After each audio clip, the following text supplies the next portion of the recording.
You're probably well aware that the Prime Minister set a deadline for the 31st of October, so regardless of whether we got a deal or not, that's when we'll leave, do or die, I think was what he said.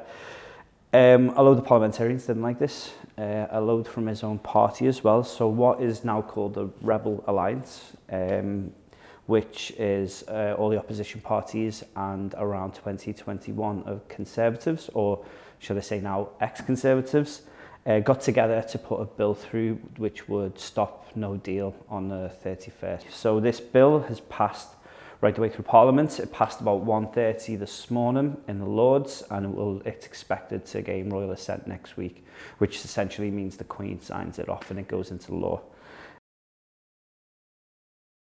After the Prime Minister lost the debate yesterday and the bill passed, the Rebel Alliance bill passed, he put forward a bill to call an early general election. This failed again, and this is because not necessarily the opposition parties don't want a general election. In fact, they all say bring it on. The reason why it failed is because they said they don't trust the government to hold the general election before the 31st of October. So essentially, it would lead us to a no-deal exit on the 31st through the back door, as they'd say. So yesterday we seen a bill go through the Commons and the House of Lords in one day, which is extraordinary. I don't think that's ever happened. And the reason why this has happened is because Boris Johnson, the Prime Minister, called to suspend Parliament next week. So from next week, Parliament will no longer be sitting.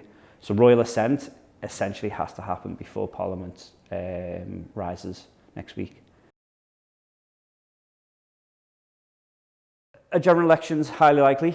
It's right now it's party policy for all the main parties to keep the likes of 0.7% target.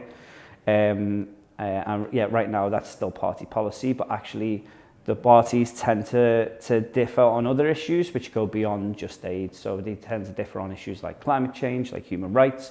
And so actually this is a good opportunity for the international development sector to start pushing parties to sign up to commitments, because the general election is coming.